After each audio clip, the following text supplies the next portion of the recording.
Desemprego e desumanização no capitalismo. Maurílio Nogueira da Silva. Iniciarei minhas palavras, reportando-me às ideias de Marx e Engels, que falam da centralidade do trabalho na humanização do homem. Segundo eles, o trabalho, como uma atividade sócio-histórica, não produz apenas bens para o homem, mas produz o próprio homem. Ao trabalharmos produzimos nosso corpo, nossas ideias, nossas emoções, enfim nossa vida enquanto seres sociais que somos.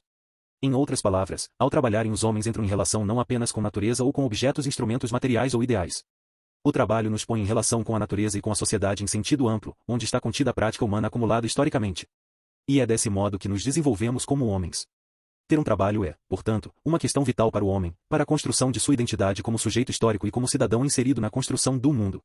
Sem um trabalho, o indivíduo se sente um elo perdido da corrente que produz praticamente tudo o que nos cerca e esse isolamento tem consequências psicológicas, econômicas, sociais, políticas e outras, que vão destruindo-o, até aniquilá-lo, por completo, em sua inutilidade. Por estas e outras razões, a questão do desemprego torna-se uma questão central de qualquer sociedade que pretenda se desenvolver levando em conta todos os seus membros. Quando cresce o número de pessoas sem emprego e a alternativa de trabalhar por conta própria, nos pequenos negócios, vai se mostrando, também, inviável, não estamos diante de um problema apenas econômico. Estamos com as portas abertas para todo tipo de problema que daí decorrem, que desembocam na desumanização do homem, como vem ocorrendo hoje, sobretudo na década de 90.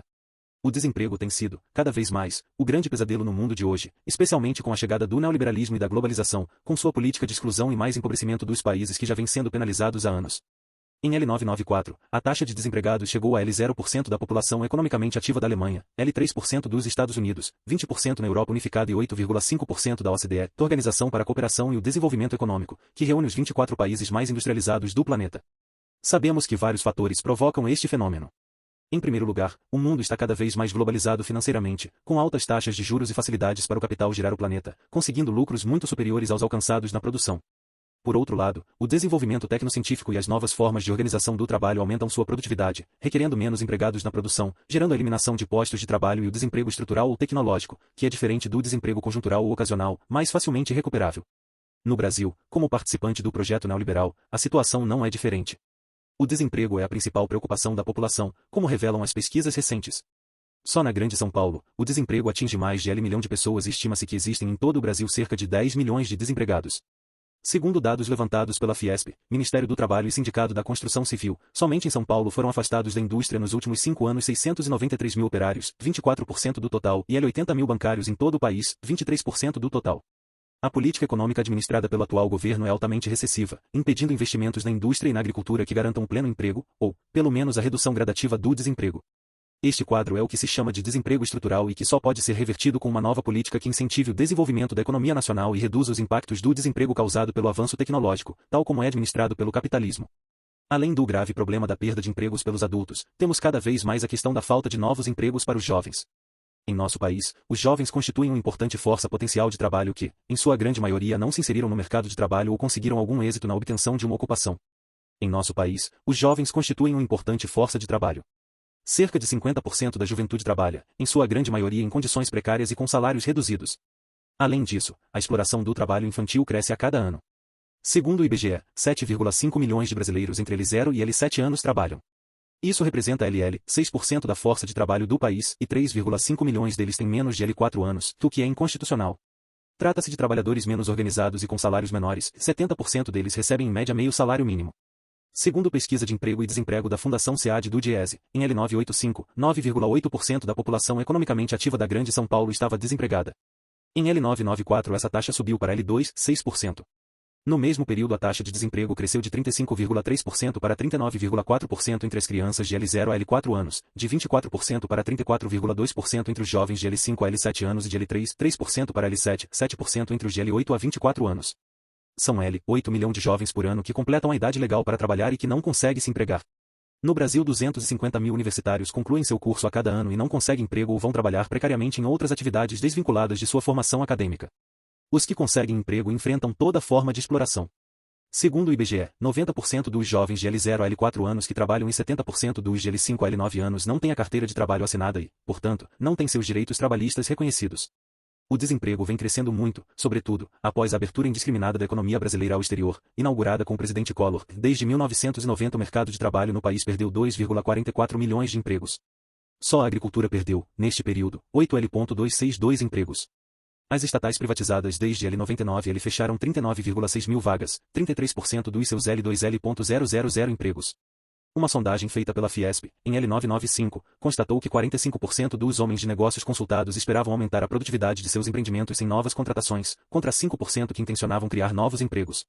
Uma pesquisa realizada pela Confederação Nacional da Indústria mostrou que a grande maioria dos investimentos, 26,33 bilhões de dólares, planejados por 730 empresas para o período de 95 a 99 em todo o país deverá resultar no número de empregos na indústria. 62% das empresas afirmaram que será reduzido o número de seus empregados.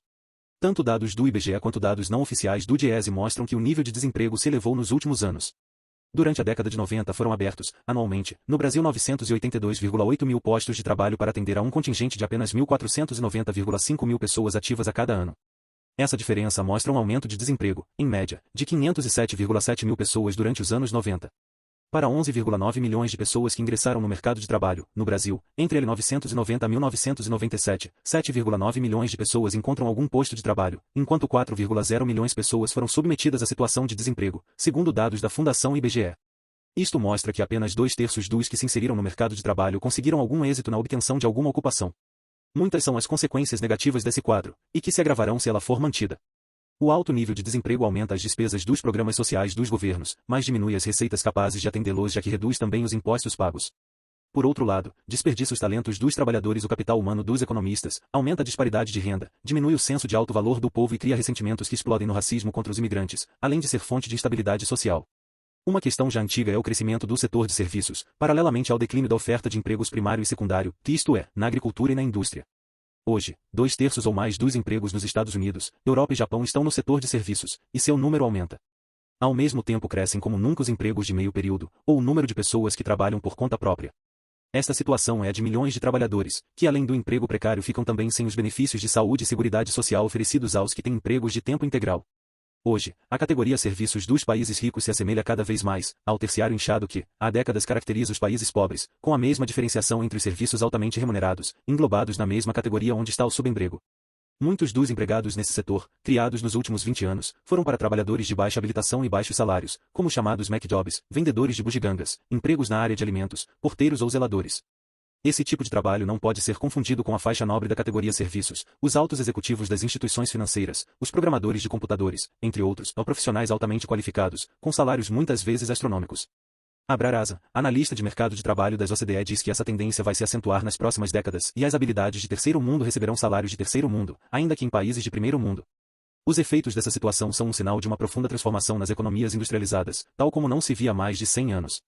Essa transformação parece real, da mesma forma como as dificuldades atuais parecem incontornáveis se for mantida a produção capitalista em sua forma atual. A necessidade objetiva da concorrência capitalista empurra as empresas para o uso de tecnologias cada vez mais sofisticadas. A realidade atual parece seguir como um roteiro a dinâmica que Marx descreveu em O Capital, a necessidade de o capital poupar força de trabalho, capital viável, diminuindo sua participação no conjunto do investimento, daquilo que Marx chamou de composição orgânica do capital, cria enormes parcelas de trabalhadores cuja força de trabalho não é necessária para a valorização do capital. Estes trabalhadores, assim, são postos à margem do processo produtivo, não encontrando lugar nem mesmo no exército industrial de reserva que caracterizou as fases anteriores do capitalismo, e que permitia a regulação da oferta de força de trabalho em condições favoráveis ao capital. Hoje, como nenhum modo de produção anterior, o capitalismo gera cada vez mais párias sociais. Diante disso, precisamos continuar lutando contra esse modelo de política econômica, que privilegia o capital em detrimento do trabalho, que provoca a recessão e mantém tantas pessoas desempregadas como o exército de reserva dos capitalistas, levando a maioria da população à miséria, degradação e ao desespero, com todas as suas consequências.